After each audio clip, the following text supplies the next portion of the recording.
Joining us now, General Michael Hayden, former director of the CIA and the NSA.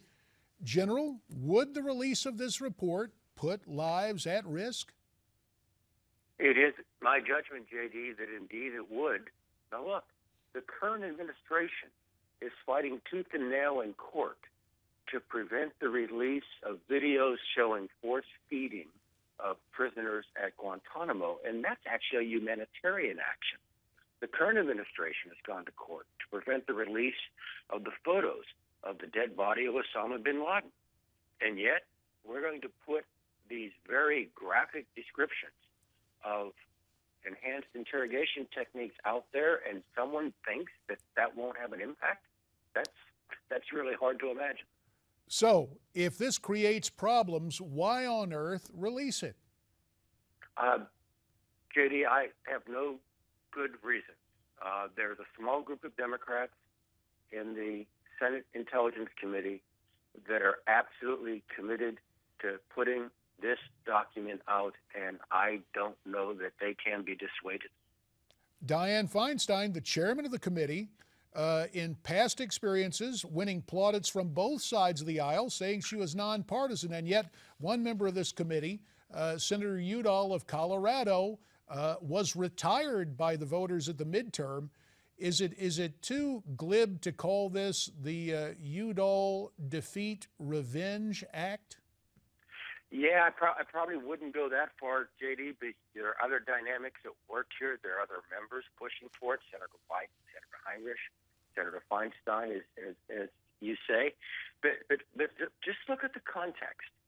They feel as if they have to get this report out, a report done only by Democrats, and they have to get this report out before the Democrats lose control of the Senate. That is probably the classic definition of political. General, this report claims the CIA routinely went beyond legally allowable techniques to get information out of detainees, and a lot of people use the shorthand of torture. You say the report's conclusions are untrue. Why then in 2006 did you recommend to President Bush that we reduce the program and the number of techniques being utilized? Okay, JD, two big points to be made here. Let's go to the first premise, that CIA allegedly went beyond its authorization. And here I'm not going to get into the eaches here with you. I'm simply going to say that John Durham, a federal prosecutor, looked into CIA's interaction with 101 detainees and declined any prosecution. So that should put that storyline to rest, that we routinely went beyond our authorization.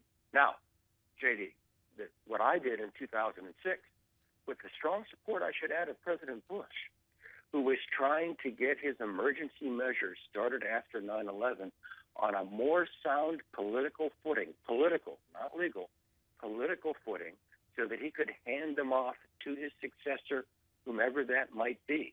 And so we were quite willing, in order to get political consensus, to pull back from some techniques that some people may have objected to, not in any way suggesting they were previously illegal, but simply to get the political buy-in so that we could have a program that wouldn't have an on-off switch with every off-year election.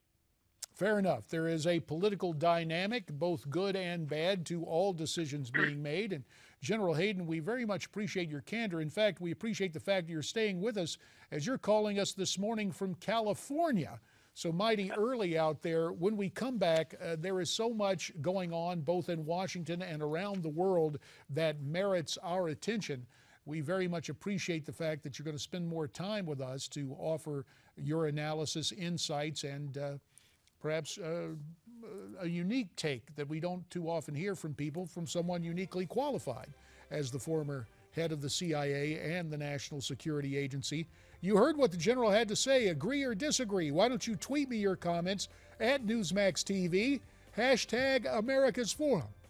There's also newsmaxtv.com/comment, and don't forget Facebook. You'll see our faces again following this time out as America's Forum continues here on Newsmax TV.